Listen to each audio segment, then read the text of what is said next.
This week on the podcast, we're suiting up with our reactions to State of Play presents 007 First Light, our impressions on Shinobi Art of Vengeance, and more.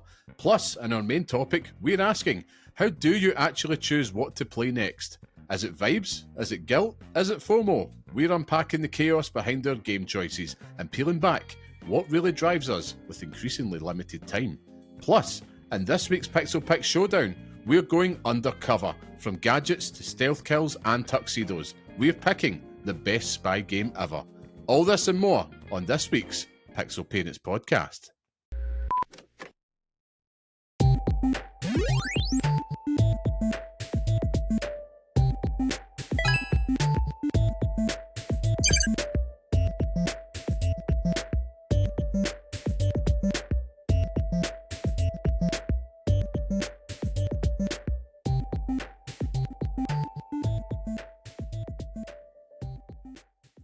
Hello and welcome to the next episode of the Pixel Parents podcast, the show that discusses all things gaming from the perspective of parents. I am your host, Liam Kirkkelvin, and today I am joined by the bearded one, the healed one, Scott, the tastemaker Curry.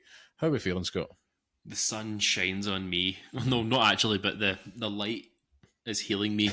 I have taken all the soul in the Estus flasks and the painkillers that I need, and I am almost there, Liam. I am almost at Feels good. Full health. But anything's better than last week, man. Like, I felt bad for the listeners last week. That was fucking torture. Everything that could have went wrong kind of did. So I want to extend my personal thanks to everybody that, stuck with us and listened to the episode, because we had gremlins, we had illness, we had everything, and it was a bit of a haze. At the end of that episode, I remember we stopped recording, thinking the both of us just went away to die somewhere. Oh. But, if you're listening to this and you've got wee ones, you know exactly what we're talking about. School season's back, Blurgy season's in. Yeah, it's a bad one. Look after yourself out there. It's arse. I was convinced it was just a wee cough. Like, it's fine. I've only got a wee cough, and then a full-blown chest infection with antibiotics that I can't go out in the sun in. Like, vampire biotics, eh? It's vampire biotics. Right. Apparently, it's used to heal chlamydia. So at least I know that that's safe. At least I know that that's all covered now. Speaking in code, eh? They'll never know. I have to test your buzz for 2 minutes, but here's antibiotics for your chest infection. Yeah, I was the same, man. It went into my chest about day 2, and I went to the doctors immediately. Managed to get antibiotics as well, but yeah, I feel I'm on the other side of it now. But I'm sure the listeners can hear my chocolate tones are still very much dark chocolate today. And there's a little bit of wheeziness there, so I'm going to have to watch the laughter, so don't you be making me laugh. How dare nobody does that anyway. No, but we've got games to talk about this week, Scott. Lots of games, old, new, and upcoming. Everything in between. It's a silly season, man. I'm pure buzzing about video games now, because there's so much, but you could either get overwhelmed by it, or we could just completely just celebrate it. And here we are making a show, get to talk about games. It's a good time. Embrace the chaos. Submerge yourself in the cooling waters of gaming. This is great. Honest to God. Some of the pattern you had with at the start of the show. But let's get into it. Before we do, let's just get some housekeeping out the road then, shall we? So, of course, for those listening, this is the Pixel Parents podcast, the weekly podcast by parents who game. For those who do the same, where each week we discuss all things gaming whilst raising little ones. So every Friday you can listen and see your old dads talk video games on YouTube, Spotify, and Apple Podcasts. So please subscribe to us on YouTube if you're not there already, so you don't miss our mugs. And if you want to be part of the podcast, come say hello, share your thoughts with us at pixelparents.bsky.social on Blue Sky, or write to us at pixelparentspodcast@gmail.com, or you can even comment on YouTube and Spotify as well. Limitless options, should I say. It's limited options, man. Limited everything. One channel. Of course, if you liked what you hear and you want to support the show, you can leave a 5-star review, share this podcast online with your friends. That really helps us out. And of course, thank you to everybody that joins us each and every week. So, without the way, Scott, we're going to be talking about something new, something brand new. And that is a little thing called State of Play Presents 007 Indeed. First Light. That has gone live since been recording. We've now had our peepers on it. We've seen some gameplay. IO Interactive are back in the game, Scott. Just right off the bat, after seeing it, are you shaken or stirred by what you had witnessed? I'm and the correct Bond nomenclature. I am not stirred, Liam. I am unstirred. Unstirred. I still don't feel particularly enthused by, the return of Bond, but I will say this: this is as good a showing as I think that they could have given us. But I just can't be arsed playing it. Like, Yeah. it does that. It does that same age-old problem that I have with Hitman, where I can't finish a level because I want to do it perfectly. And I feel like as soon as the shit hits the fan in this game, when you've got your license to kill, it's like, I don't really want to do that. But you don't. But it looked cool. Yeah. Like, I think, there's been a little bit of scuttlebutt online just in terms of the performance, which is always the hard thing with these type of gameplay showcases. But I'm with you. In terms of an actual, show me what the game's about, this is exactly what I want to see from every game. Just a nice 30-odd minutes, just the gameplay, and just let the game do the talking. And to me, I walked into that thinking, right, it's just going to be Uncharted, really, innit? And I come away going, there's definitely elements of that in there. You can see IO's pedigree with the Hitman series in there, and it's a bit of a blend of both. But I walk away excited and more intrigued by the game than going into it, which is a positive, because I look back at what Machine Games did with Indiana Jones. Now, they understood the character. They understood the essence of it. He's a big old nerd, and I'll always advocate for it on this show. But I was watching this and I'm like, yes, the big thing for me was that element of the Bond improvisation that was clearly on display. And that kind of loop of the infiltration, gathering your information, sneaking about, and like you said, shit hits the fan, you've got your license to kill. But it does seem like they're leaning on that Hitman systemic gameplay element of it. So it wasn't just as, I thought they could easily have got away with this just being like, there's a wee infiltration bit, but all paths lead to here, and there's only one path to do it. They displayed, and we'll get into it, that there's many ways to achieve that goal, and things can just either blow up in little kind of variations. No two playthroughs, I'm assuming, looking at it, will be exactly the same, which I was pleased with, because I was really just expecting this to be Uncharted, to be honest with you. It could have been. And I think it shows that it can be, like, in the initial gameplay stuff.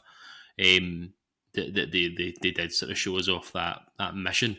There was points in it that I was like, oh god, like I can't be arsed with this, but it looks cool, and it's doing a lot to be faithful to Bond. Like I think as a representation, we've all watched James Bond movies. Or have we all? Some of us might have not. However, driving around mountain roads looking at beautiful vistas is as normal in a James Bond movie as his dirty ways. But what do you call it? It was cool. I think I'm being hard on it. I think that it's done a wee bit to intrigue me. But I still think it's too similar to a Hitman game that I'm still not entirely convinced by it. But there's something there. I think that it's got a personality in it, and I think that'll do a lot for it. Not having it mainlined by Agent 47, who has the personality of a fart. That it's just like okay, not much room, is there? Yeah, no, there's not. But having Bond with these sort of wise quips and some of the interactions throughout the levels where he's talking to characters and stuff, it's obviously it's obviously responses that have been put into the game, but they feel natural in a strange way, which is cool. And I liked some of the sort of dialogue choices and stuff like that as well.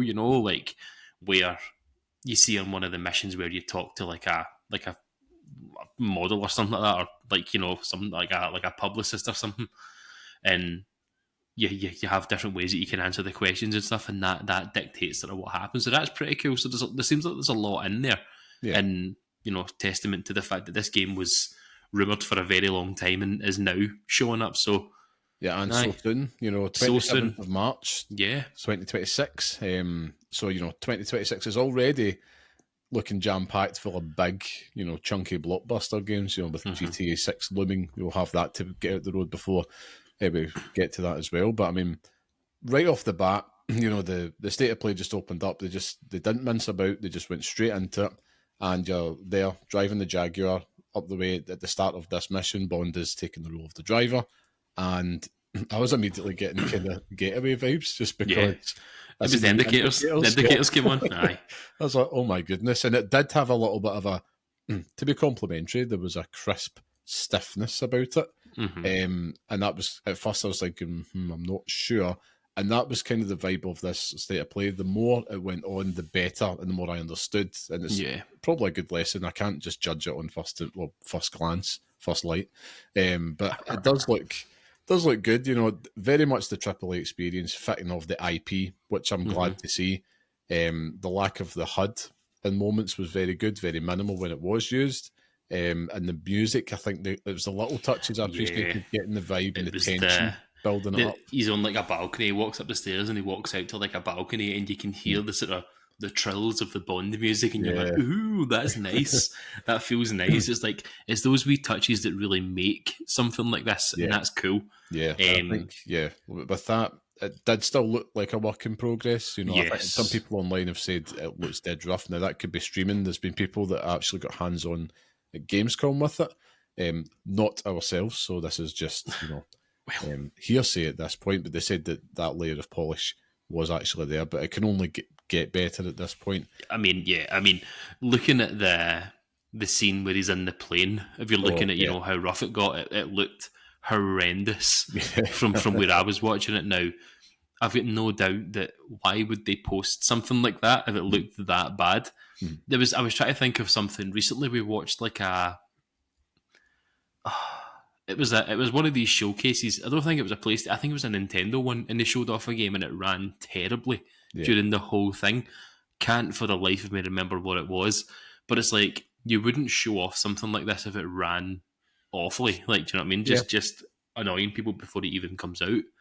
Yeah, I was surprised it didn't have the standard like work in progress badge on the screen. But that's the expectation I have to go in. It does leave a question mark on it, which is a game. It's clearly this is going to be a huge undertaking with how it's looking and the sheer scale of everything they're doing in it. I wouldn't be surprised if at launch there was some performance issues at this point, but I hope not. All I can do is just hope that they get the time. They've got plenty of time. You know, got a good 6 months before release. A little bit over that. Could also still get delayed. I doubt that with GTA 6 in the horizon. That's probably a good sweet spot to get it in the spring. For me, though, there was so many, like those little touches you mentioned. Like, I thought it was cool that they're leading into the slower pace, particularly in the infiltration side of it. You know, it wants you to use the environment to spot the opportunities. Very Hitman in that sense. But I think this is where I was getting the hopes with the Indiana Jones comparison. It's like, right, okay, they're actually going to take time with this in their gameplay loop so that it's not just going to be just a shooting gallery, as we've seen with lots of other James Bond games. Gadgets as well, they look cool. Looks like he's got a wee arsenal on him, which is good. That's exactly what you want. Do have some questions about the stealth. Like, there's a bit where he's kind of hanging off the side of a building in broad daylight, and I'm like, has that been toned down a bit to make it more accessible? I was a little bit suspending disbelief at this point. It was the beginning of the initial gameplay segment where he sets like a wheelbarrow on fire. Yeah, the guy walks over and is facing the direction that you are climbing in, and he just stands up, and it's like, you have to sort of suspend your belief with this. I thought the same thing as you. I was like, oh, the man is suddenly blinded by smoke that he cannot see anything. Exactly. And then, you know, the infiltration goes on. Thankfully, I think it says inevitably, so it skips forward a bit. There's a car chase part that they show off that looked cool. My first thought was, I really hope this handles well in the gameplay and it's not a floaty, frustrating mess. That's just me being picky. But It does look like that's a scripted bit, and it's Mhm. set piece led, and it very much was the Uncharted 4, type of car chase, and that will always be the big reference point between that and Hitman. But I was thinking that, like, I hope this isn't one where you accidentally run into a bale of hay and you keep having to restart the mission because it That's handles... exactly what it is. That's exactly what I thought the whole way through. I was like, Yeah. I'm going to crash so many times playing this. Yeah. There's a bit where a truck pulls out in front of you and you have to cut off to the left, and I was like, nah, it's not happening, mate. It's not happening at all. Just all those multiple lines, very much like that, Jeep chasing Uncharted 4. That was all that come to mind. But it's part of James Bond. There's always those big car chases, and this is where I noticed that there was a real crescendo happening in the gameplay. You've went from infiltration, you're now phasing, excuse me, into the combat part, which is where you mentioned the license to kill notice comes up, and that's when it is like balls to the wall, very crisp cover-based shooting. And at first I was like, right, okay, we're going to stay behind cover and just pop them off. Not the case at all. It just turned into a James Bond movie. Like, all that improvisation, which is inherent to the character of James Bond, it was all there, and I was so impressed by it. Like, the fact that you're picking up different weapons as you go, chucking it off people's heads, moving, rugby tackling them, exploding stuff. It was absolutely insane. I'm glad you mentioned it. It's the moment... You'll know the exact moment in this whole trailer where I was like, oh my god, I'm into this now. Yeah. And he's on the top of like a platform with like a heavy weapon guy, and he just runs off it and lands on top of him with him underneath it. It's like, yeah, man, I'm into this now. Like, we're now playing Sifu. Do you know what I mean? Like, it's like, and it was class. Yeah, and I love that because it's not just purely set piece. There's an element of chaos and that element of systemic gameplay within the combat, and it's not just a GTA shootout, which is what I would have accepted that. That's kind of like the baseline, but here I'm appreciating the effort, at least what they're displaying. I'm sure if you were wanting to play the game a certain way, but what it's implying is because there was loads of enemies.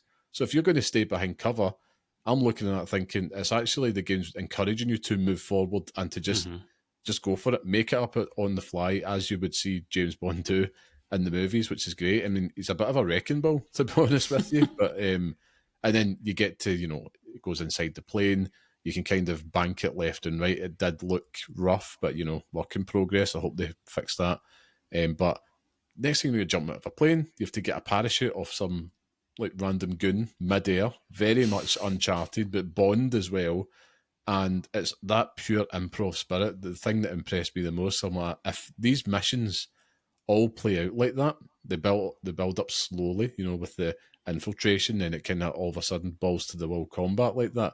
Hell yes, because that is the rhythm of a good James Bond movie and adventure. And I walked away at the end of it more impressed than I was at the start of it, which is always what you want to be. So that's a successful state of play, then, isn't it? Like, that's all it has to be, is that you're not walking away thinking, shite. Like, 100%, man. I think, out of all the state of plays, I like this format.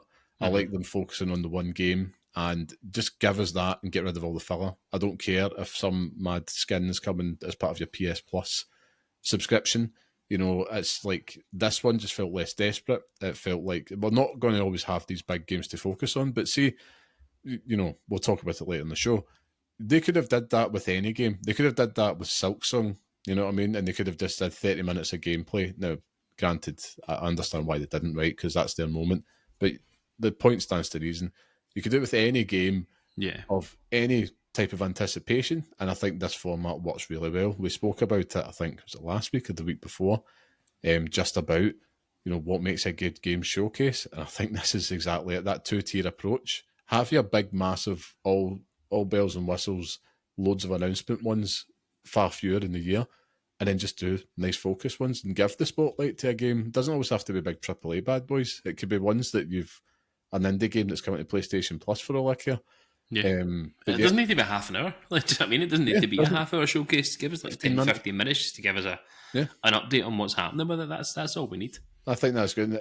If you can imagine, that's given them the seal of approval from a PlayStation perspective. So yeah, I was very much impressed by it. They showed off some other things. They did a deeper dive into the systems itself, which kind of showed that there was lots more options and routes available to you. The actor, Patrick Gibson, Irish actor that's playing Bond, Lenny James appeared, and a few others as well.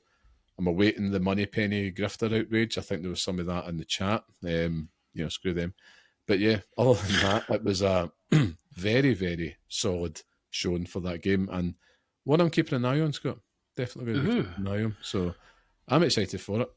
I don't know about you, but I mean, you sound higher on it than I expected. Yeah, well, yeah. I mean, that tends to be me, and it's probably going to be a good sort of. If we were further on in the show, this would be an excellent segue because it tends to be something that I buy these games because people are really high on them and then they have a really good time with them. But then I always feel that pain. But I want to talk about other things, Liam. We've done a lot this week. We have indeed. Well, do you know what? You set yourself up. Let's just knock it down. When you go, knock it down. Let's get there. First of all, I've got 3 games that I want to talk about, Liam. So strap in, folks, because I'm going to be talking for a good 3 minutes here. Imagine. Metal Gear Solid Delta. I'm still not convinced, Liam. Have you finished Metal Gear Solid Delta? I have not. I beat the pain. Took me ages, and it's like I'm not entirely convinced by it. So I think I might change to the classic view to see if that that sells me on it a wee bit more. But the modern view and the controls and stuff are irking me in a small way. But I want to come back to it because I've not really given it time. Because my time and my love this week have been eaten up by a tiny, tiny little character from a game called Hollow Knight. I am obsessed, Liam. OBSESSED. Obsessed with this fucking game. Like, nicely done, by the way. I know, mate. I had to think about it. I have played this game so much. I've been staying up till 1, 2 in the morning, which has been easier last week because chest infections and sleep do not mix. So staying up and just playing it was the right idea. But I've finished the game. I've finished the initial ending. The main game. The main game. No, not really the main game. I've finished the first ending, which you'll get when you finish a standard playthrough. And then it's just all the secret stuff, finding all the charms, finding all the charm notches, getting all the vessel fragments, getting all the soul fragments, getting everything, Liam. Everything. And I've just been working through a guide and just been running from place to place to place to place. And it's been phenomenal. It's genuinely been, maybe part of my favourite gaming memories for this year. It's been excellent. Last night I got to the White Palace, which is... it is a platformer's dream if you want challenge and stuff like that. Having to navigate through that without, if I had hair on my head, Liam, I'd still look like this because I'd have torn it all out last night because it was fucking horrible. Bouncing off of saws and bouncing off of spikes to make it up to tiny wee ledges to jump over it, to jump back. Ridiculous. There's also a well-known place in the White Palace called the Path of Pain that I've not done yet, but I'm thinking that tonight, after we finish here, I might go and jump up and give it a wee go just to see how I feel about it. Yeah. But where my playthrough currently lies is that I'm 1 trophy away from a platinum trophy on Hollow Knight, and it is the hardest one. Is it like 100% completion? What's it related to? Incorrect. Hollow Knight has 112% completion. Okay. I think I'm on 111%. That extra 1% relates to something called the Pantheon. The Pantheon of Hallownest. When you go to a certain area in the game, you end up at this area that has these pantheons, and a pantheon is basically just a boss rush, right? So you open it up and you get to fight maybe 7 or 8 bosses in a row, and then you beat that pantheon. You beat 1, 2, 3, and you have these modifiers as you go through that can make it difficult, more difficult than it needs to. So you can limit your heals, you can limit your health, your damage, And why would you want to do that? You know, unless you're an absolute masochist, then you know that's just you. But and at the end, you've got these 3 normal pantheons. You've got the pantheon of the night, which is a harder one, and then you finish that one. I think the pantheon of the night is basically just all bosses, but most bosses have like a second form that's harder, right? So there's one called like the Dung Defender, for example, which is hilarious. He's brilliant. He beats his chest and throws shite at you, and I love him. But when you kill him, you can fight his other form, and it's a white Dung Defender or the White Defender, and he's just white and he's harder, and it's great. Yeah. So basically, you finish all these pantheons, and the 5th one is the Hallownest Pantheon, which is where you have to fight all normal bosses, all the other harder bosses, in one go. So you have you maybe have kind of stops here or there, but for the most part, it's a boss rush, one after another. Health carries over, blah, blah, blah.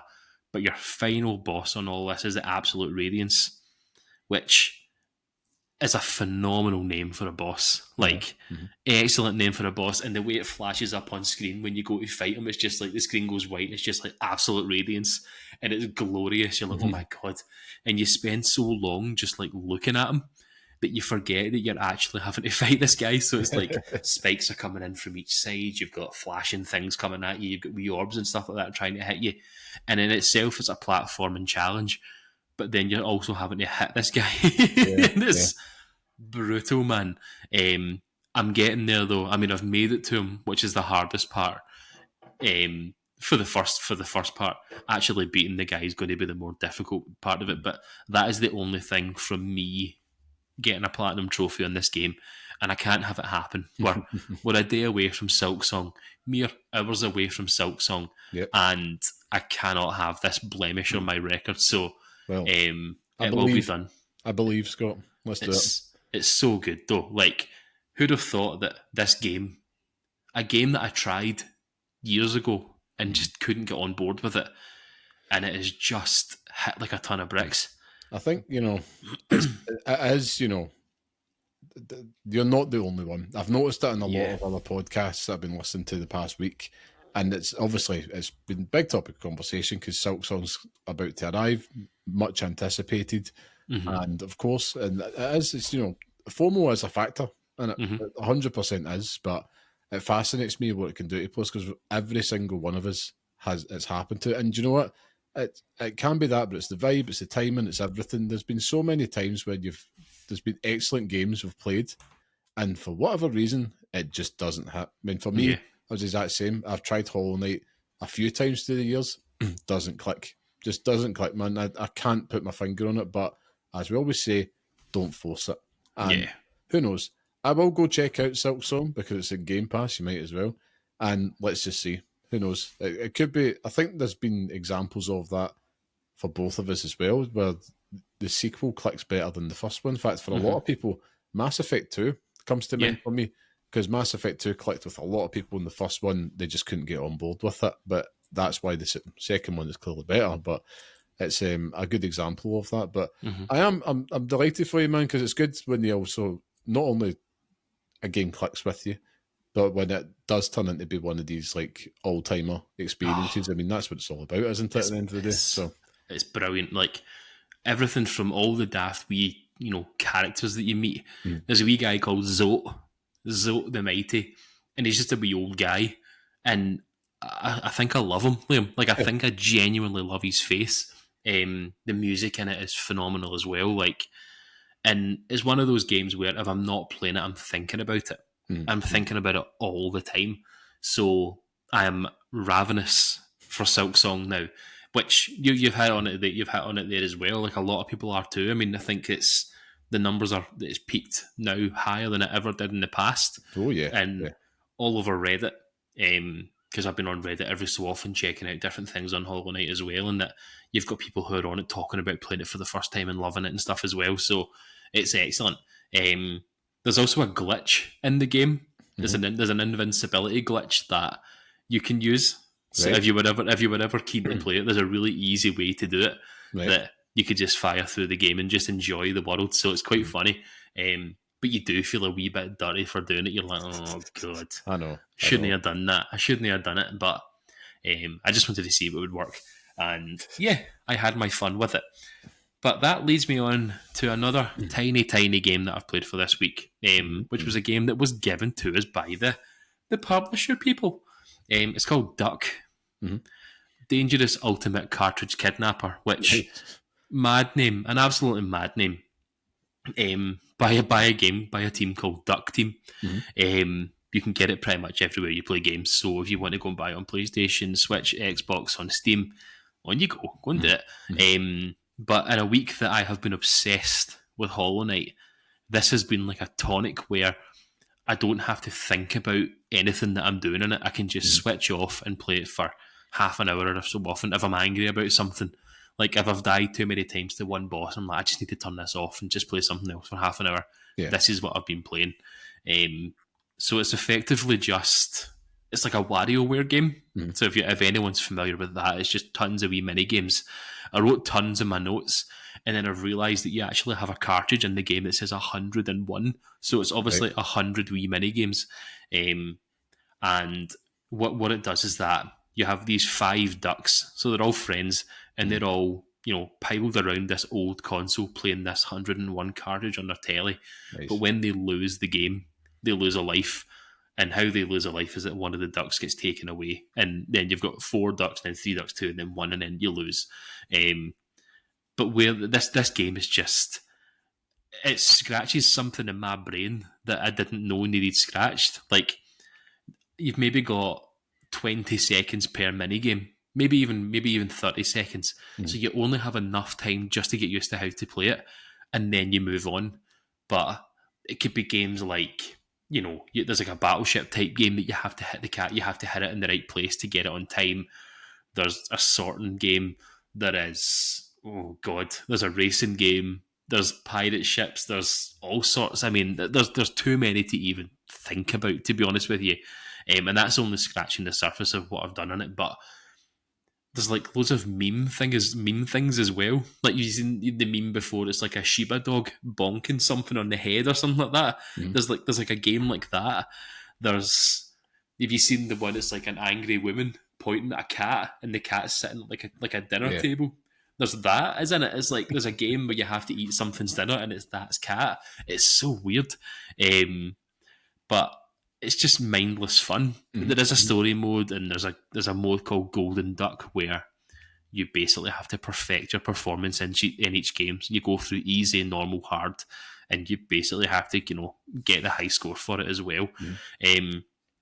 But I think what this game does really well is it's playing on the nostalgic undertones that we all have. You know what I mean? Like they're huddled round couch co-op playing this game together. Yeah, it's like it's on like an old TV. There's a poster in the background for a character called Quackbo, which is basically their world's version of Rambo holding a huge machine gun. Like, so they're having a lot of fun with it, and it's really cool to see it. It's not, I mean, by no means is it going to be game of the year, and or it's not the greatest game of all time. And I've had a few bugs and crashes here and there, but I think it's a good time. I think that you could sit around this as a group of people. You know what I mean? Like if you had friends over, you could sit around and you could pass a controller, and it would be quite fun to do that. But some of the games are legitimately confusing. Like even after you read the instructions, you're like, what? Like there was one that today I was playing it a wee bit today, and you have to do something, and I was just like, I pressed the button, and it's just like, no, you lose. And I was like, why? Like I don't get it. But there is something fun here. Like I think that they've hit on something that is really quite fun, and yeah, I think it's a pretty good game. Like it's, as I say, by no means is it a world beater, but I think if I was to score it on the official Pixel Parents scoreboard, because that's what we do here, I would give it a 6. Okay. I don't think it deserves anything more, but I think it doesn't deserve any less than that. I think it's a very competent video game, and as a WarioWare type title, it does everything it needs to do. Do you know what I mean? Like, It's got all the mini games. It's got all the daft fun, and yeah, pretty good, man. So that was Duck, the Duck. dangerous ultimate cartridge kidnapper. 6 out of 10 on the scale, which is okay on the Pixel Parent scale, which is good. Indeed. That's what we like to see. Well, it's not good. It's okay. It's okay. That's it. Yeah, I suppose. No, but I'm pleased to hear it. It's always good to shake things up. I suppose we should, my turn, a few games as well, because I've been like you, Scott. Been like you, sick, but some time to just kind of feel sorry for myself and play some games, I'll start at the top here, right? So it's one that I'm currently making my way through. It's one that we talked about a few weeks ago, and that's Shinobi Art of Vengeance. I'm pleased to say that the game is delivering on what was a very promising demo for me. I'm not finished it yet, so I'm not wanting to give it a score. So I'll briefly circle back around that next week. But what I will say is I've just been having a total blast with this game. And I think the combat in there is absolutely superb, and it's got the platform and everything you'd expect from the Shinobi series. It's delivering, serving that old school experience. That's what you're wanting, Scott. It's giving you that ample challenge. It's nothing too sweaty, even though at times it can get a little bit sweaty. I have improved since childhood with this series, which is nice. It is probably a little bit easier at points than what the originals were. But that's just the originals were brutal, man. They were. That's also just because modernizations and stuff like that. And it's a little bit more. There's hints of Metroidvanias within this, and I'm a fan of that, to be honest with you. But if you're looking for that kind of old school action platforming experience, I definitely think this is something you should be checking out. I think once you start to build up those abilities in terms of your attacks and other things, like you can build up more health, etc. As you'd expect, it just feels incredible, as all these games tend to do. How you are at the start, you start to get a few more extra abilities, you start to get in a rhythm with it, you understand the types of enemies, and you know exactly what to do. And it chucks so much challenge and variety at you through those enemies. It just keeps it so fresh at all turns. And it just has this kind of gnarly, almost 90s cartoon vibe about it that I am just all in on. I absolutely love it. But, I think there's something else in here, because there's been moments where you're like, right, I'm going to have to retry that, because it chucks a couple of wee sweaty moments at you, as I mentioned. But it does have some difficulty options in there, which caters to more people. You can totally customize it, which is something I wanted to touch upon, because I do appreciate that. And I think that's a very good move, particularly for people such as yourself, Scott, like you said, like with Hollow Knight. Maybe you do want to do the invincibility thing in Shinobi Art of Vengeance. If you want to up your damage, lower the enemy damage, you can do it. So it doesn't have to be something that you feel gated out by, because it's like a total, it's an overtly hard experience. Can be if you want it to be. You can amp it up. You can also amp it down. So yeah, been absolutely loving it, man. I think, this is definitely something I think Sega have made the right choice in going back and revisiting this series and just building something a little bit more bespoke and fitting for the time, Ninja. It's a good start, a great start for this whole, bringing back these games. Just give me Crazy Taxi. Hurry up, man. Yes. Get it out there. See, whilst I was talking earlier on, there's been a wee report saying that the next State of Play, scheduled for the end of September, is actually going to feature Wolverine. Really? Is this official, or is this Insider Gaming? So I think it was Tom Henderson. Good stuff. And it was Wario64 that's posted about it. So yeah, Wolverine is likely to be at next State of Play. Sources say PlayStation is currently planning for State of Play towards the end of September. Well, I hope that is the case, bub, because that has been that is going to become the new Silksong. Releasing May 2026. Yeah. Man, if that happens, 2026 is genuinely going to be an all-timer. But yeah, it's that's exciting. That's exciting. I would say, just to come back briefly to Shinobi, my final point. Sorry, there is a mark against it. Sorry, is that despite this absolutely gorgeous gameplay style, like you mentioned, they've did everything right to bring it back. I feel like the way that they kind of present the story in the game, it feels very basic, and it looks lesser than the gameplay. It's just very much static, well, just slightly static images. I don't know. It just feels a little bit less impressive. Like that's been rushed a little bit. It's a small thing, But I think they could have, if they just amped that up just a little bit, you're talking like this could be, one of the old timer action platformers easily. But it's a good old school blast. Very impressed by it. It wasn't like it was about 23 quid or something, I think, in the store, which is a fair price for a game like this, I think.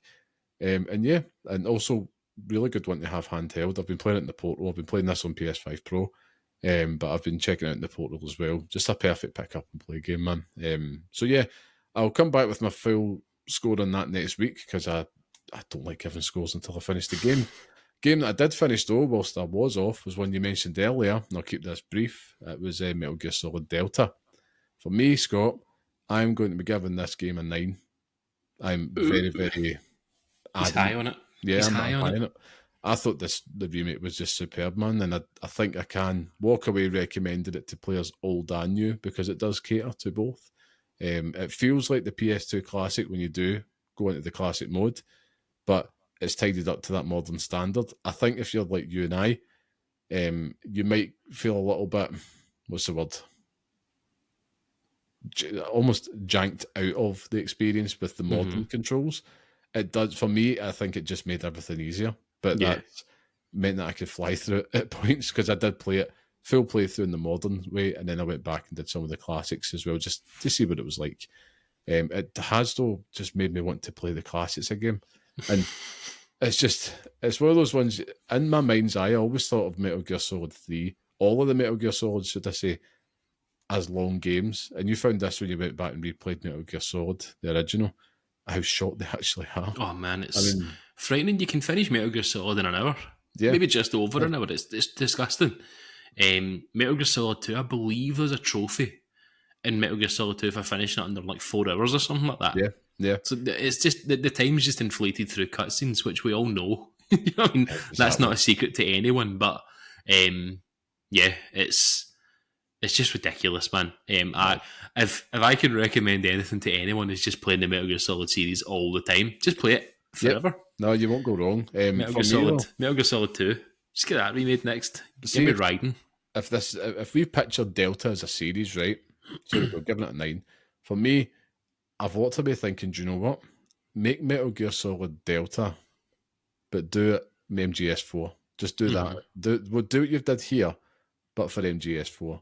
Just remake it with a new lick of paint, and that's all. And that's a big job with the sheer amount of cutscenes. But there's really something about old Snake's face that I could not see reimagined in Unreal Engine 5.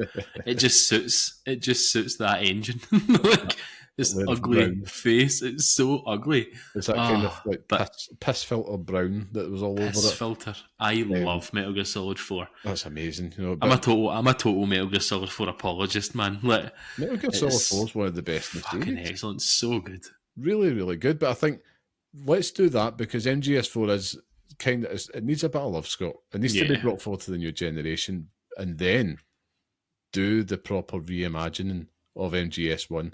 I don't think you could get away with a remake of that the way they've did this, which is just, bring the graphics up to code, a few modernizations. I just don't think that would be worthwhile. I think we as fans, I think they've done enough here to earn the right here to go, right, just go forth and do it. I'd rather they did that than do like Metal Gear Solid 6.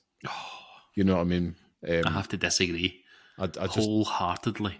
I'm just not. I want Metal Gear Solid 6 because I've wanted Metal Gear Solid 6 forever. Do you know what I mean? Like that's we'll have Metal Gear Solid 6 before GTA 6.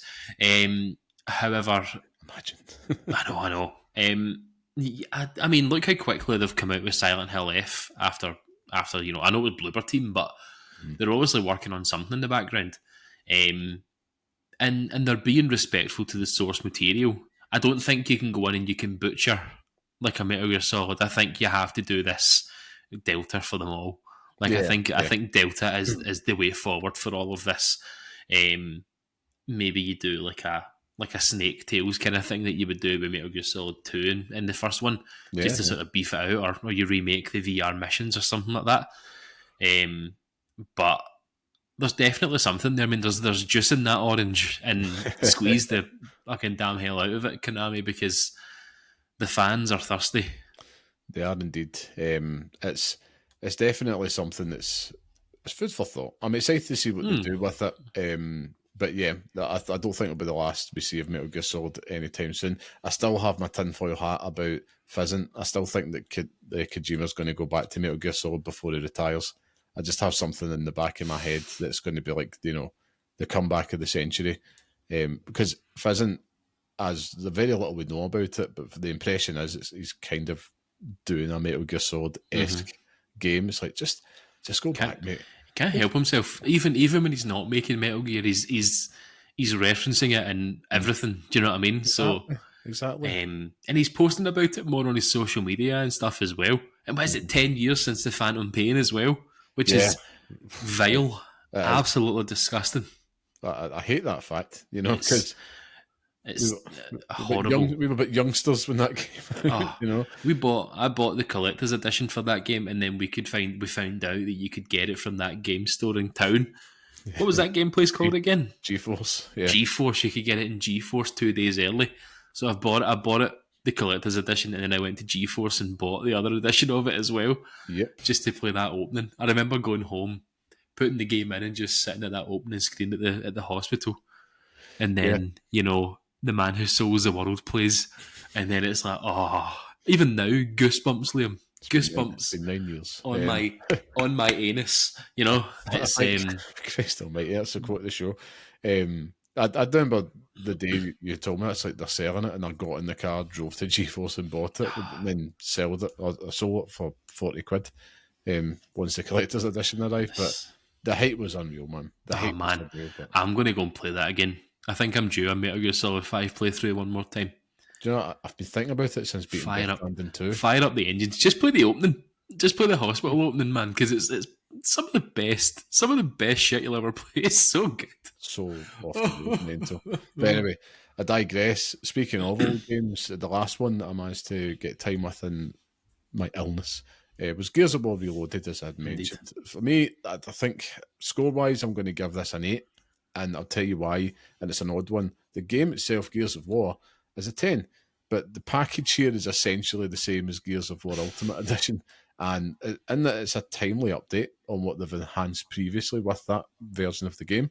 It's still one of the best games of that generation, and it's amazing to replay again, but I feel like, the cheaper price here does make it a better prospect. However, if you have bought the Ultimate Edition and you've got an Xbox and you're thinking you want to get this, I feel that you could wait, and that's why I feel like I'm going to have to give this an 8, because I feel like walking away, I'm like, I've thoroughly enjoyed re-experiencing Gears of War, one of my favourite shooters, and many people's favourite shooters out there. But I was thinking, this is just Ultimate Edition in 4K. You know what I mean? Like, I started it, and for all the times that I've played Gears of War and love that game, it hasn't aged well. Even with up to these standards, it's still ugly as fuck. Like, it's still so ugly, and there's something about Marcus Fenix's face that's like, it just doesn't look right. They're so flat and like blocky. It's so weird. There's been a lot of really good YouTubers out there, talented YouTubers who have been doing comparison videos of the original graphics to Reloaded. And whilst technically, the textures are tidied up, the lighting's better, there's a certain, it's like an artistic choice. Mm-hmm. It wasn't, back in the day it was mind blowing, but when you look at it now, 20 years removed, it's like, yeah, it's a bit rough, but it's lost a little bit of its soul, the grubbiness and stuff like that. It's almost too clean at points. And I know it's a nitpick, but you're not really going to notice it in the cold light of day, but there is the part where you're going through the factory in the rain and stuff like that. It just doesn't have the same atmosphere because it's just a little bit more clear. Little things like that. There was the first Gears of War so special because it does have this kind of slight horror twinge about it without it being a horror game. And that kind of gets diluted as the series goes on. The first 3 games are still up. I'd give them all a 10, to be honest with you. But I think this Reloaded package, a valiant effort. I think it would be better if they put 2 and 3 in there with it also and made it 70 quid. I'd have been happy with that. But if you've got Game Pass, or if you've not played it and you're a PlayStation fan, 40 quid's worth it. If you've Oh, aye. got Ultimate Edition and you've not got Game Pass, I think it's not something you have to rush out and buy. That's my God's honest truth on it. And I say that as a massive fan of Gears of War, but I just thought I would touch on that. But there's just so many damn games, Scott. So many games coming out just now. We are almost in the eye of the storm of silly season. We're just getting started. September itself is stinking. You've got, as you mentioned, Silksong. Hell Is Us came out this week. Chronos: A New Dawn is out this week as well. You're followed by Borderlands 4, Dying Light, The Beast, Sonic Racing, Cross Worlds, Final Fantasy Tactics at the end of the month, Mortal Kombat, Legacy Collection. Oh, there we go. And then for myself, I've got the Indiana Jones DLC and the Assassin's Creed Shadows DLC as well, which I totally forgot about. And then obviously for the more casual-minded amongst us, including myself, you'll have FC26 as well coming out. And like it or lump it, that's still a big release, especially for a lot of players that aren't like ourselves that want to play everything and anything. That's just September. And it's disgusting. It's howling, man. It's absolutely howling, and it's great because, we're spoiled, absolutely spoiled for choice. The big thing for me is, and this leads into our main topic, Scott, which is titled, what drives our next game to play? We're sitting there, silly season, an abundance of choices, right? So let's just take a wee minute here just to get into the psyche of what actually drives us and see if we've got anything common out there with the other players that are listening to this show, because I'm sure it's a first world problem. It's very much a nice position to be in where it's like, oh, there's so many games, which one will I play first? But it's also, it can drive purchasing decisions as well. Yeah. And it's also like, what one do I buy first? It's not a case of like, I have them all in my possession. This is very much like, what do I buy first? What do I go? How do I sink my money, etc.? And there's so many things that drive it. It's disgusting. Even like Kingdom Come Deliverance has a DLC coming out. You've got the Busby collection, or Bubsy collection. Oh my God, it just gets worse. Oh, I'm actually just looking at a release list just to go and see what it is, because I honestly, like, trying not to think about it is the only way that I see myself getting through it. It's it's a personal thing here, and there's more games than ever. That's the big point here. It's a deluge of it, limited time as well. We're sitting here, we're both old dads. There'll be other parent gamers listening to this show, and it's not a case where it's like, right, I've got, I can stay up to 4 in the morning. It's cool. I'll just kind of half-ass it at work tomorrow. You've got to be sharp. You've got to be, responsible. You've got to make sure that everything's looked after, and the gaming stuff comes after all that. So the big thing for me is, what is the driving force behind, like, right, here we go. Starting point, Scott, right? So you're someone there. There's a lot of things happening just now. So take 4 weeks ago, you did not have Hollow Knight Silksong on the forefront of your mind. Now you do, and that's absolutely kibossed all your plans. But what has been the big driver, I suppose, in terms of, what is it that's kind of led you to that? I suppose that's the big question. To Silksong? Yeah, just as an example. I don't know. If I'm being truthfully honest, I think that the development time in this story, the redemption arc, is just something that I want to see in real time. Yeah. People telling you how good Hollow Knight is, to then be like, yeah, well, the sequel's coming out. Like, oh God, well, I have to play that then? Do you know what I mean? Like, you have to do it. I tried to think about, what is the reason that I'm so excited about it now? There's not an answer. There really isn't an answer. Like, do you know what I mean? Like, I wrote the exact same thing as yourself, is that this time, 4 weeks ago, had absolutely no... Hollow Knight wasn't even a speck. Wasn't even a glint in the eye. On the bingo card for 2025, nowhere near it.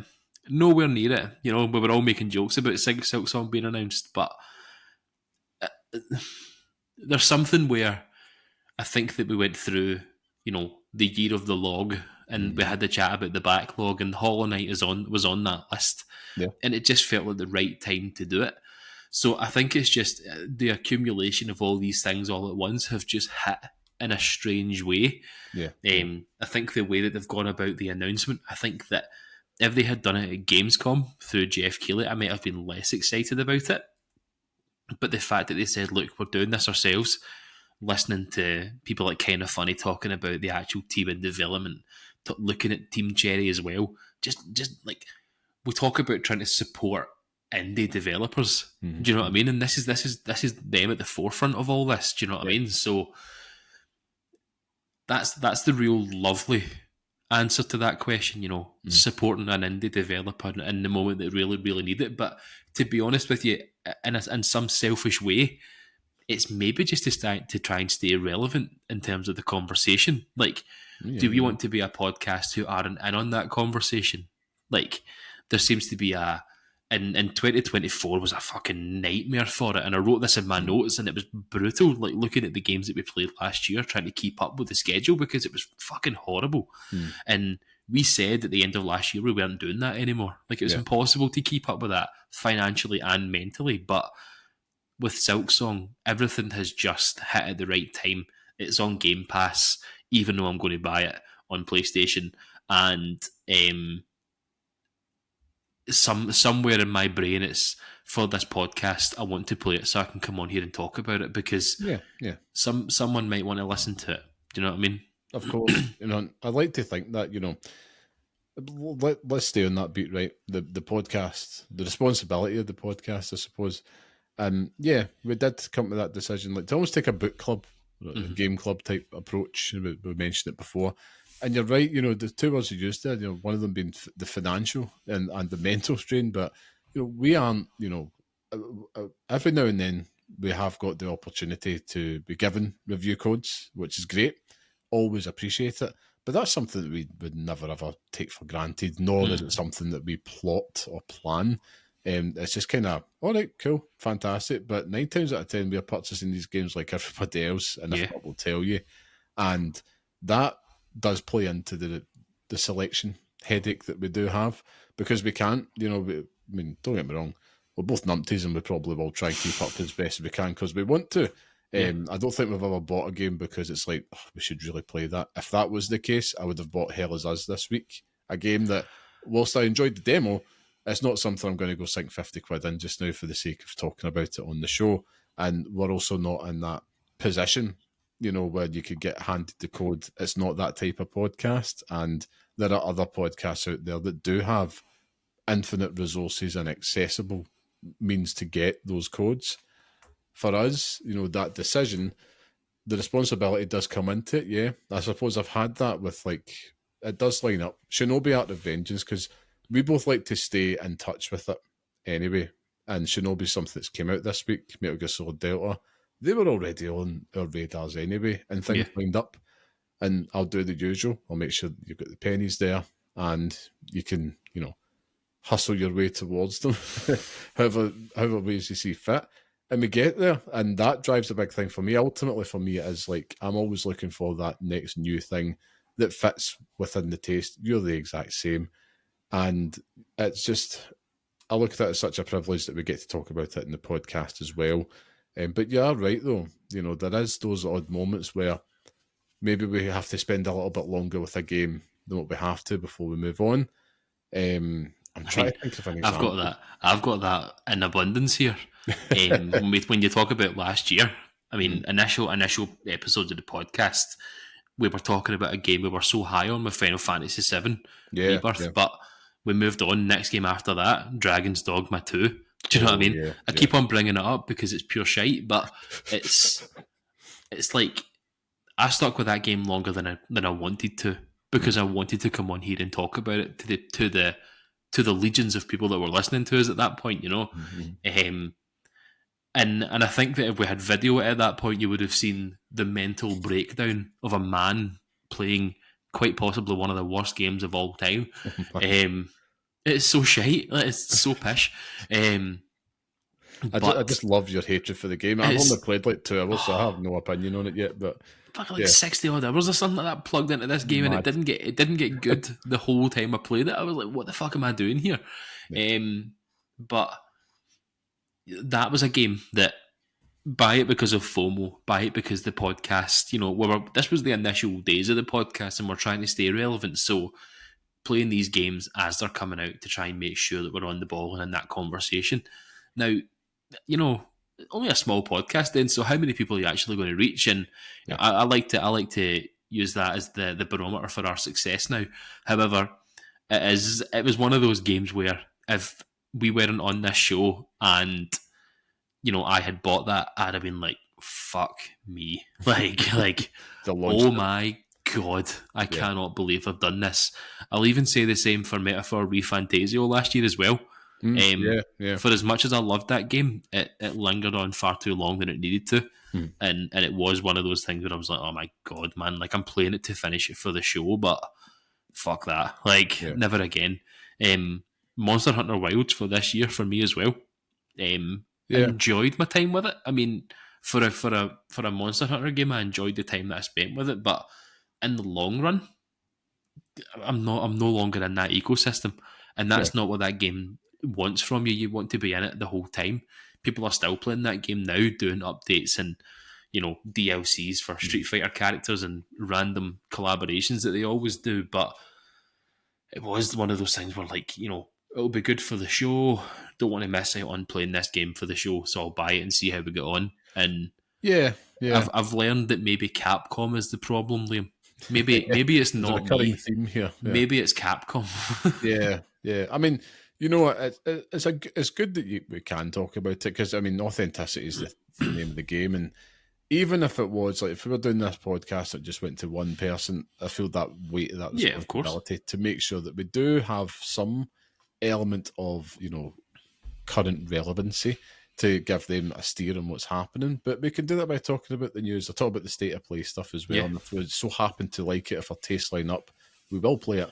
But we will never play something, even if we got offered a review code for it, and I'm like, nah, Chief, we're just not the right people for that. And it's about being honest. I mean, 100%. I think that this year has really been testament to the fact that, we took that decision to try and stay away from these big titles if we don't want to buy them, right?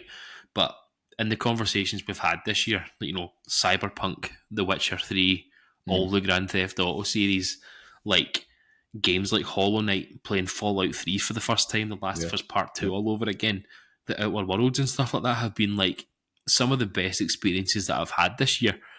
And, it's testament to the fact that we don't always need to stay relevant, but we're always in that conversation where we're playing The Last of Us Part 2 again because of the TV show. Yeah. Playing Fallout 3 again because, Fallout Season 2 is coming. Even with the Outer Worlds as well, jumping on that to try and stay in touch with it because the Outer Worlds 2 is coming out. So it's there's ways to get around it.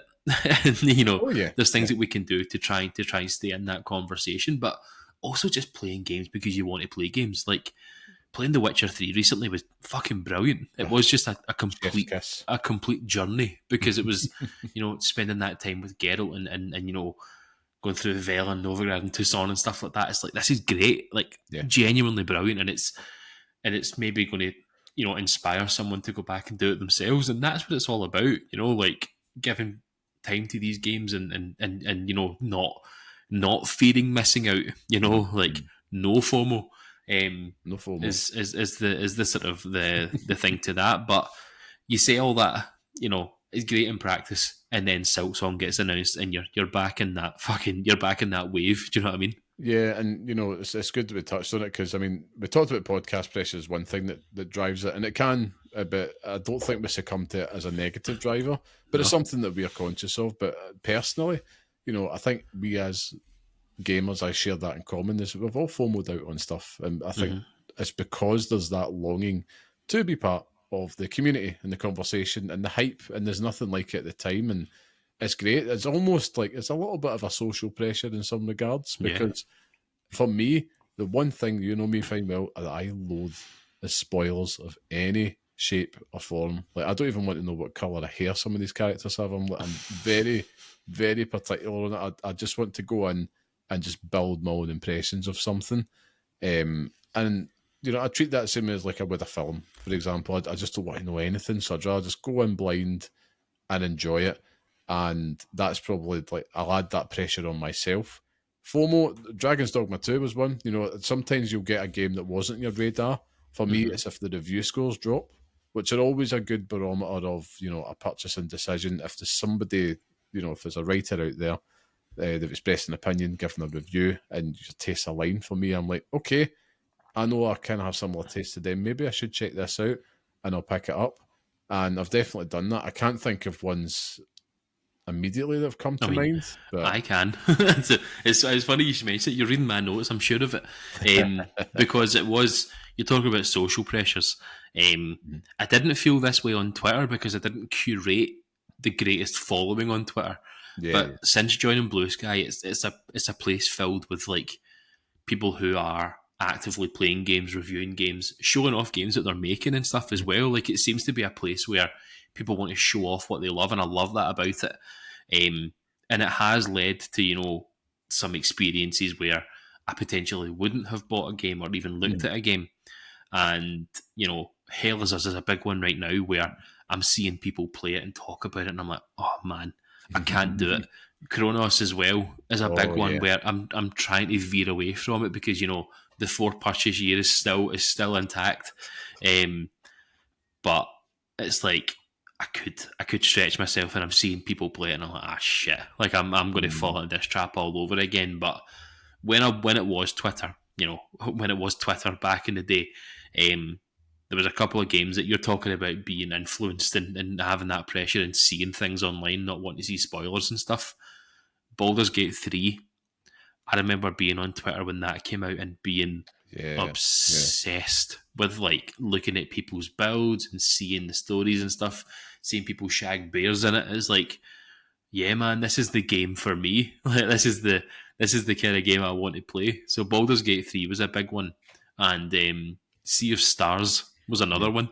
Going through on Twitter and stuff and seeing people play that and being like, yeah, this is like an all-timer. Like, oh man, I need to jump on top of that. So it's that social pressure in terms of, you know, not wanting to miss out in that respect and wanting to be able to share that with people online and stuff as well, because it's interesting to do that, and that's what community is about. Do you know what I mean? Yeah, and I think as gamers, it's important to have that. You know, we're lucky that we live in an age where we can, you know, meet other people online. Yeah. Even if you're not best of pals, but just to kind of share a little fleeting moment of, I played that too. In fact, I had that this week actually. Someone was talking about Alan Wake 2.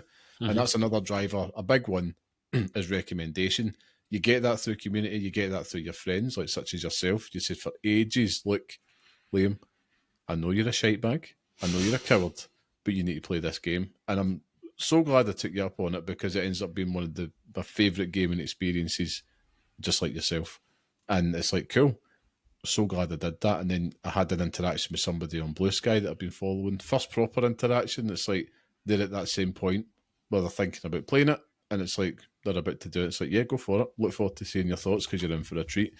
And those little moments all add up. I mean, I'm not an influencer. I'm not going to be, you know, on it all the time. I'm like, me and you are the same. We'll post things as the thoughts come in our head if we've got the time. And we'll be talking about the podcast as well. Hence why, you know, this is always going to be a very small corner of the internet. I feel a bit like safe, cozy corner. I feel a bit like John Cena on Instagram with Blue Sky, where John Cena literally posts nonsense. Like, it is just screenshots of like Stone Cold Steve Austin and stupid things like that. You feel that man has absolutely nothing going on in his head. Yeah, but it feels a bit like that on Blue Sky, shouting into an ether that just, you know, people don't exist in. But I just like going back to it and seeing what I was doing at moments. That's kind of how I like Blue Skies. Like, it reminds me of what I've been doing, which is nice. And that's cool. I mean, if I look back, to come back to the original point with the FOMO stuff as well, I suppose, and the social pressure, and sometimes it is worth bowing to it. Death Stranding 2.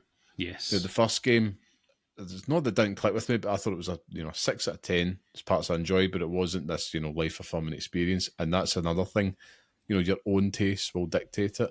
But so glad I didn't let that inform not taking a punt on Death Stranding 2. And it was an amazing experience. So I mean, there's always hope. It doesn't necessarily mean that you have to give up on the entire series, but we shall see.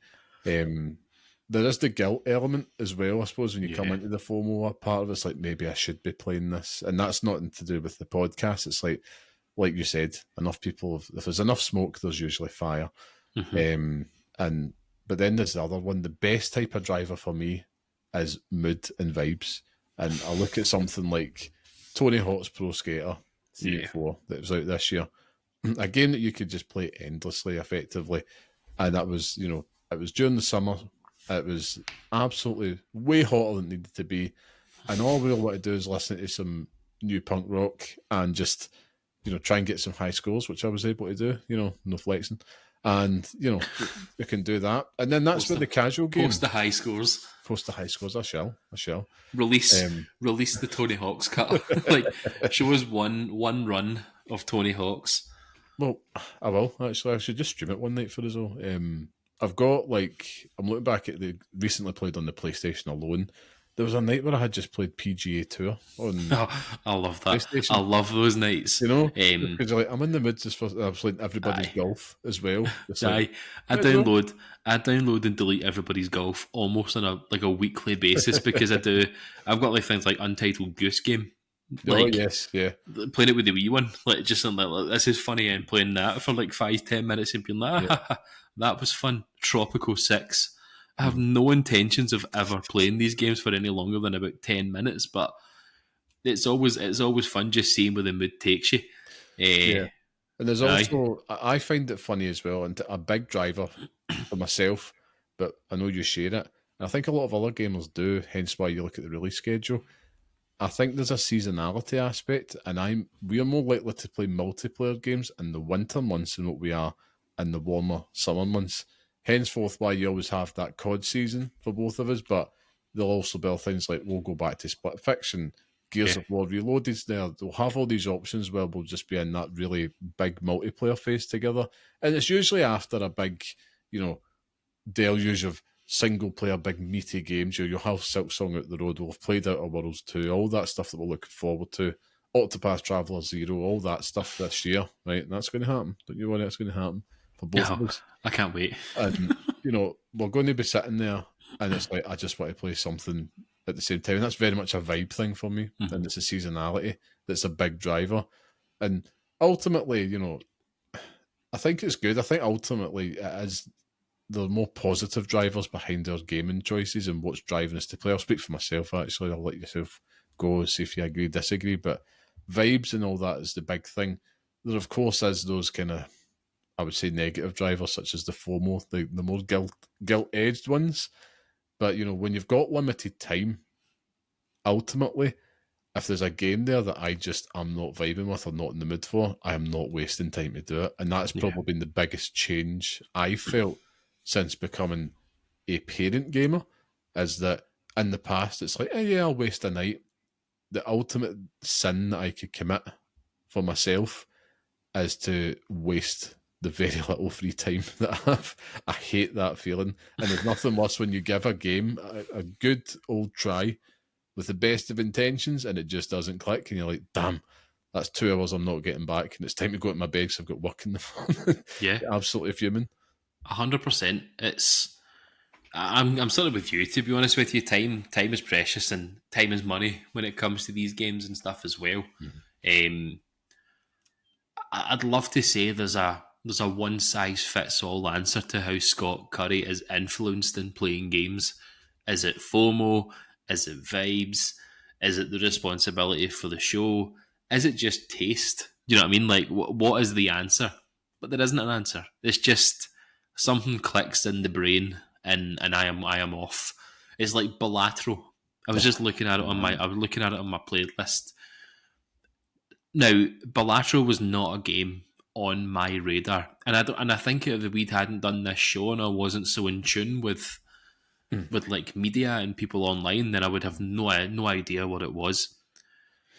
Yeah, but it was just it hit like a ton of bricks, and it has then rippled through the family.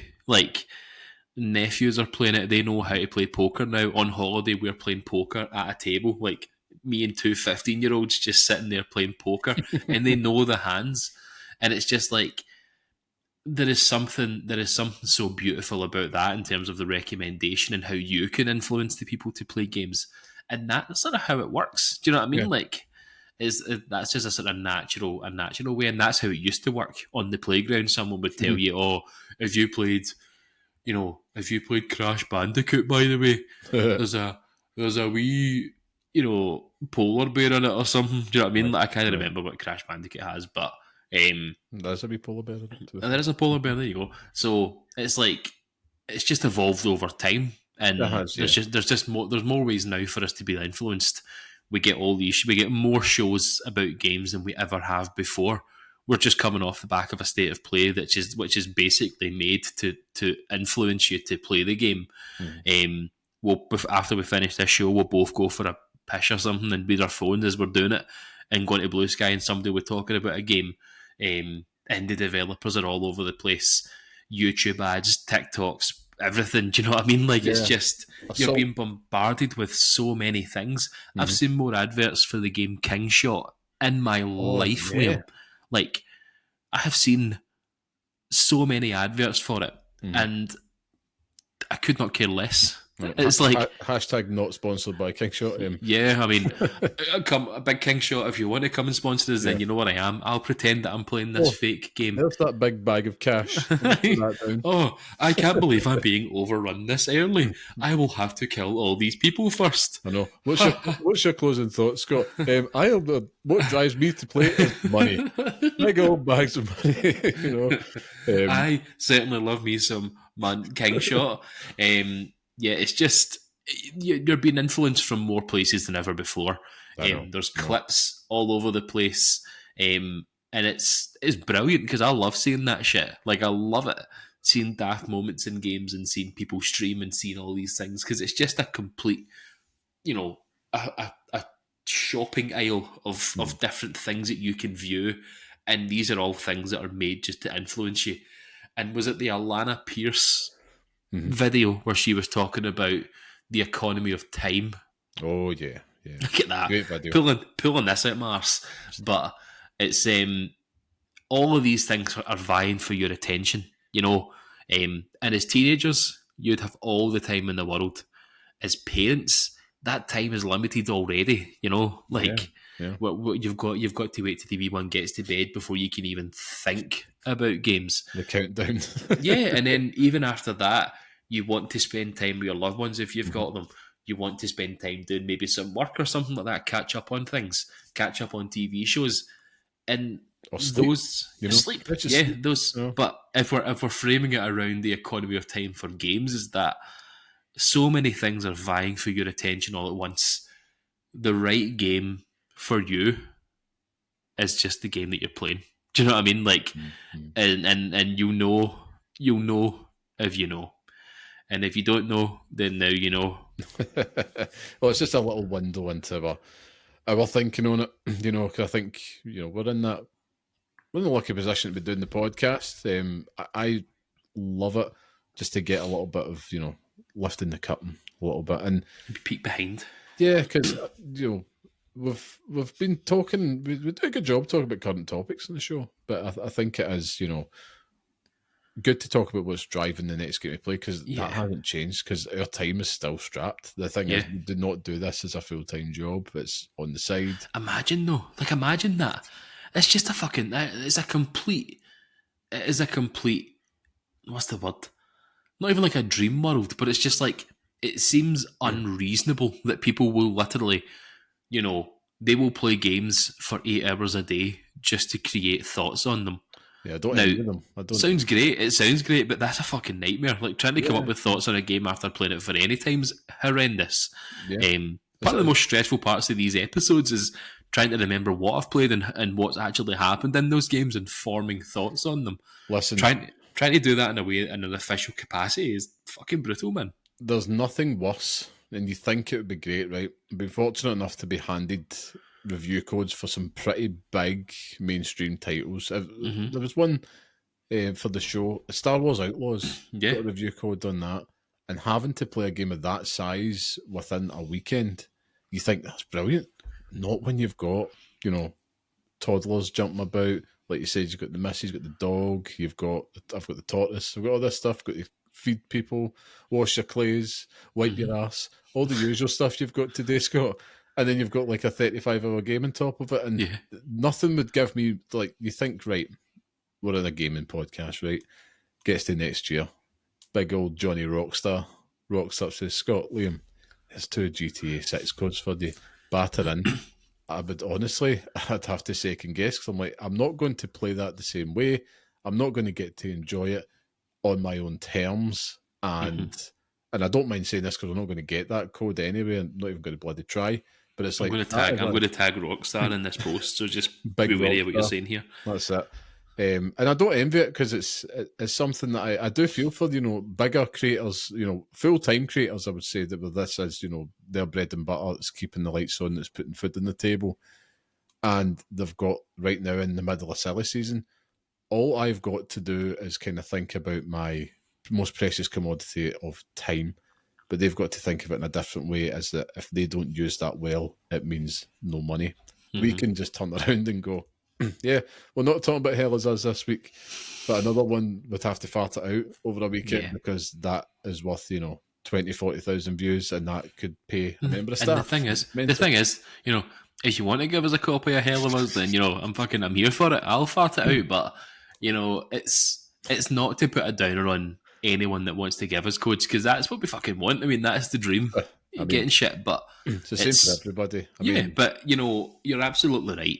If they came over to us and been like, Scott, you are the only person in Scotland that we can actually get to review Grand Theft Auto 6, but you've only got a week to finish it. But like, shove it up your ass then. You know what I mean? Like, there's no fucking chance. No chance. Take me a week to finish the opening to it. I know. I mean, that's ultimately it. I mean, if you're a gamer, you're a parent, it's that time, man. And whatever the thing that drives you should just be, you're in the right headspace and you're feeling the vibe for it, go for it. They'll always be there. All these new games just keep on coming, but there's all these kind of, the year of the log must be celebrated. Oh, the log. And if you can keep in front of it, if you can keep that log down, then more power to you. But, sometimes you just have to drop everything for a game that just comes out and it's like, man, I've been waiting on this for ages, I need to get about it. But there's so many cool games around us at the time. And I'll also say, same goes for my fellow filthy casuals out there who will pick up FC26 or who will play Call of Duty. And it's like, yeah, I'm not really into the whole blue sky posing aspect of it. It's like, let's just play it if that's what you're into. Chris, I am still playing Marvel Snap on a daily basis, and I fucking hate that game now. That's all I will say. So maybe I'm not the best person to give advice on it, but yeah, I thought it would be good for us to kind of, to wrap this up, it was good to give a little bit of an insight into our thinking, because it's just, I think it's a fascinating topic. What really does drive it, particularly on the subject of all this FOMO and Silksong hype and that going about. Ultimately, I think it's just, if the vibes are good, go for it, go for it. But yeah, what actually drives you, if you're listening to this and you can comment, I know you can do it on YouTube, you can do it on Spotify, let us know, what's the main drivers for you in terms of what game you're going to play next, particularly if you are throttled on that personal time, because that's the one thing we've all got in common, man. Is it vibes? Do you feel social pressure? Are we adding to that pressure by talking about you? Tell me. Shout at me. Yeah, shout at Scott, please do. Yeah,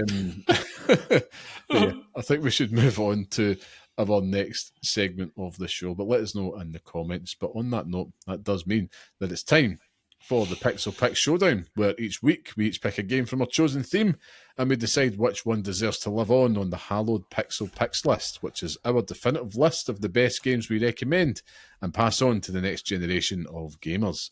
Now, last week's theme, I believe, was that best Metroidvania game. Yeah, indeed it was. With Castlevania Symphony of the Night becoming the latest addition to this list, and an absolute belting heist by yourself against it. It was a glorious. The coin was in my favour for the first time, and I'm fucking here for it. So you and your trick coin, sir, will not be following this week. You spin the coin next time. You have the coin. You spin the coin.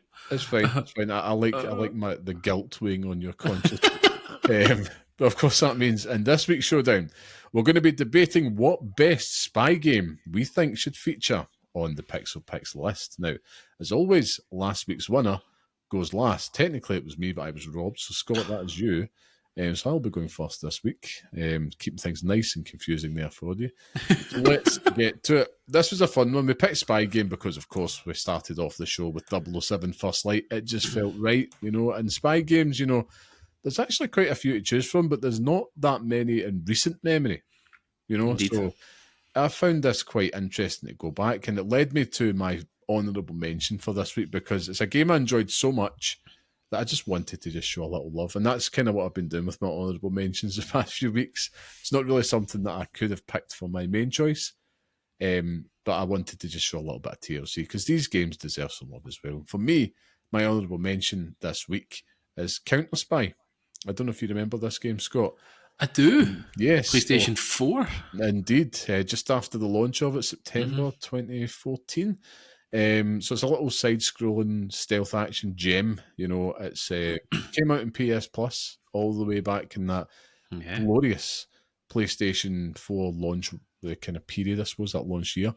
And yeah, I remember just getting totally hooked by it. I want to guess that Counter Spy was also on Vita, but leave it with me. Okay. Right, I'm going to just check and make sure. For me, it immediately stands out because it has this kind of slick 60s art style. Yeah. Kind of, reminiscent, kind of a hint of Incredibles about it, dare I say, at points. But it has that kind of 60s, kind of old school spy, cartoony type vibe about it. Mm-hmm. Very charming, immediately pulls you in.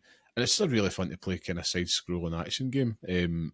Recommend checking it out. It's still there, I believe. It does this really cool thing as well. Like, remember actually just looking at images for it, because I remember playing it and having this, like, cover shooting mechanics, but it moves from this side-scrolling thing to then just kind of over the shoulder shooting as you're aiming. Yeah. That was class, man. That was a really cool game. It was great. It was one of those ones I remember when I started to play it and I thought, I think I'll give it a go. And it just had, mentioned it before, a great vibe about it. Mm-hmm. And yeah, it's if you're wanting just a little pick up and play stealth action game in the Team Spies, thoroughly recommend it. Well worth checking out to this day. I might actually go re-download it. I was thinking that myself. I might actually go and give it a wee go. Yeah, and that's what's driving my choice in that one. But for me, my pick this week, listen, it's a total cop-out, right? But we had to do it. It's GoldenEye. It has to be GoldenEye. Come on. It's the game that made you experience being James Bond. I'd say the best version of it, I would say, at the time. Picture the scene, Scott. Was it 1995, 1996? Nintendo 64. Even without the excellent multiplayer, playing that campaign, using stuff like the laser watch, the gadgets, the iconic silenced pistol, Grant Kirkhope, friend of the show, Grant Kirkhope's iconic music on there as well. Pierce Brosnan's weird face. Weird staple eyes and everything. It was just very, very strange. Everything. Yeah. In fact, it looked like a serial killer, Pierce Brosnan. It looked like the face was stapled on a mannequin.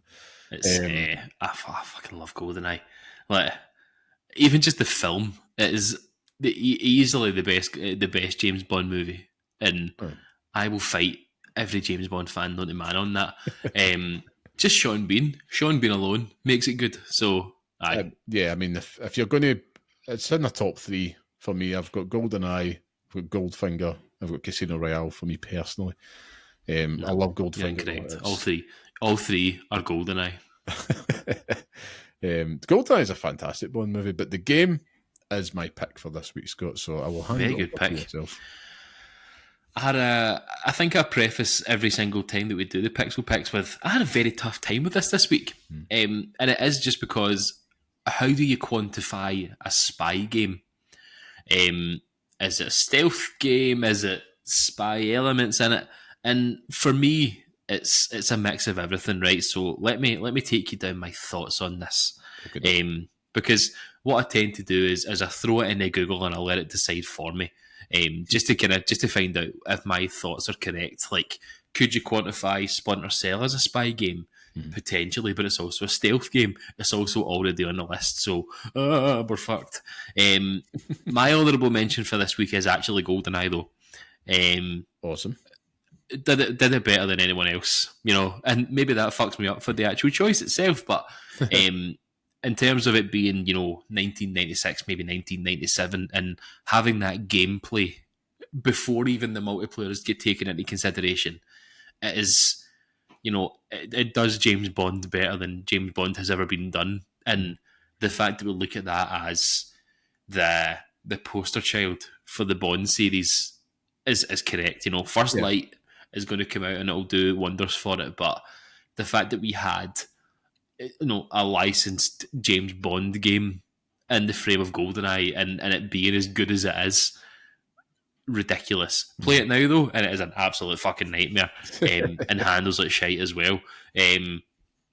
But for me, where I have truly felt like a spy in a game, and we were watching that First Light, state of play today, and it's showing us, these emergent gameplay moments where you can listen to characters talk, you can hear where they're going, you follow them into certain places, and you get to take advantage of that. You've got your tools, you've got all your tricks of the trade and stuff like that. And, that's born off of a series gameplay already.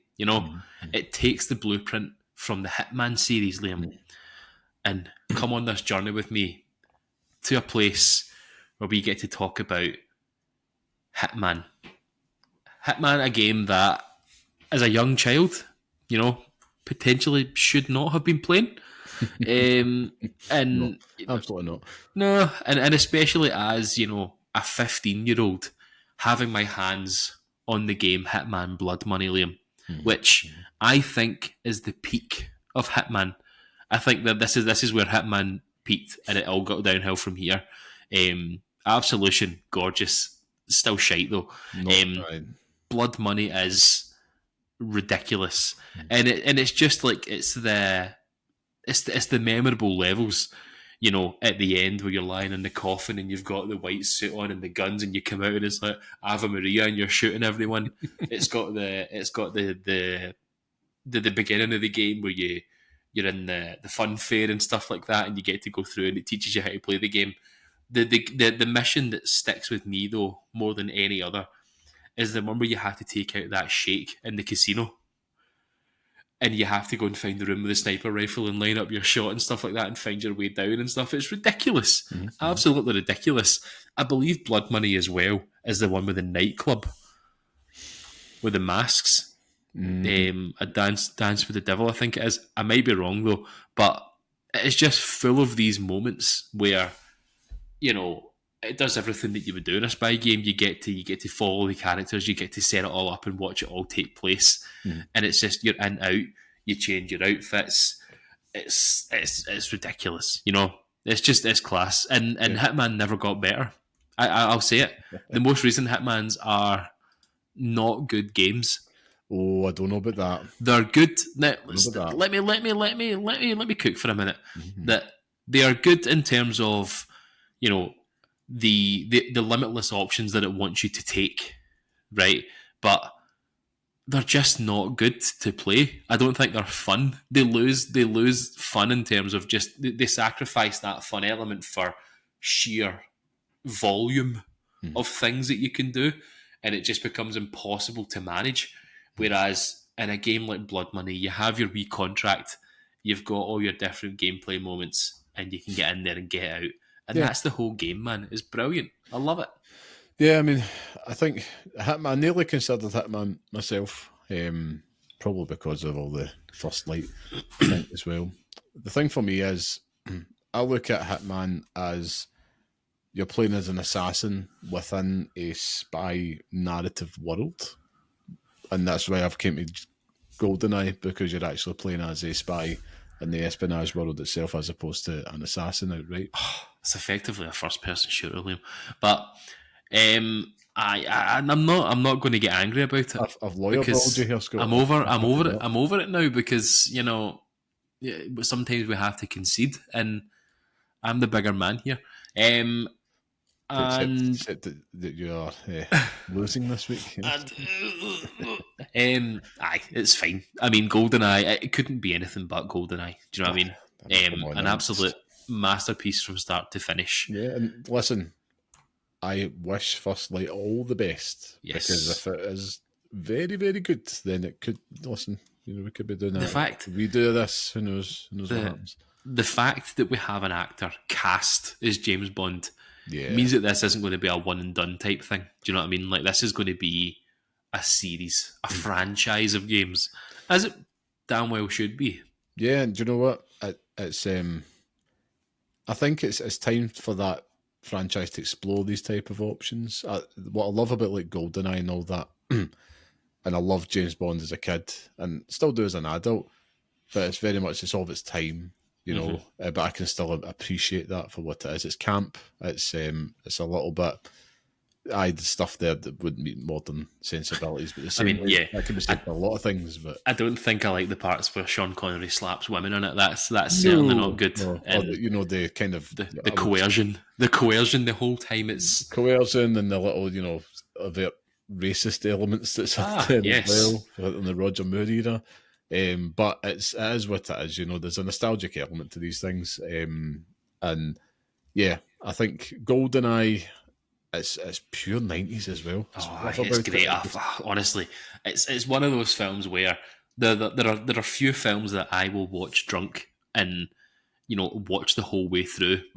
Spider-Man is Tobey Maguire Spider-Man easily. Never the second one though. I can only watch the first one just for Willem Dafoe because it's great. And GoldenEye are two that are right up there. It almost feels like I should only watch it at Christmas as well. Like it almost feels like only at Christmas. But before we move on from this, because I know we're going to end soon, right? But I want to ask this question before I forget. Who is the best James Bond? In my personal opinion, yes. Oh, I don't know. I never really liked Roger Moore's James Bond, right? And I always enjoyed Pierce Brosnan's, even though I accepted that he was of his time. Daniel Craig, I enjoyed, but he was probably a bit cold. And then you've got Sean Connery, who to me just is the classic in my head. And to me, I would say, despite the flaws and, like you mentioned, some of the unsavoury parts, to me it would be Sean Connery. But yeah, probably say that. I think that's it.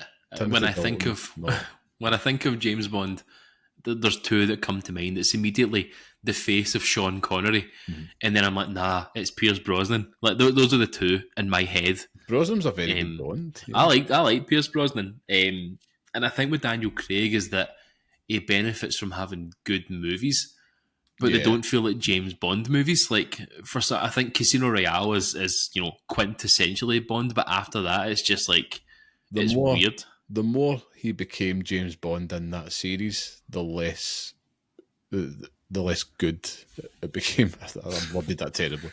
The more shite it became. I think the closer they got to James Bond as we know and love him, the further away they kind of got to what was special about Daniel Craig's portrayal of the character. Even though I thought the last film was No Time to Die, I thought it was a really good kind of ending for what they were doing. It was something different. Don't get me wrong, they kind of fluffed it a bit with Rami Malek. I thought it had good potential. But yeah, Spectre, for example, Spectre was absolute guff. What was that one? That was the one with Blofeld coming back into it. Oh, aye, pure shite. Yeah. I liked, what was it? Skyfall with excellent. Javier Bardem. Skyfall is excellent, but it is just the Dark Knight.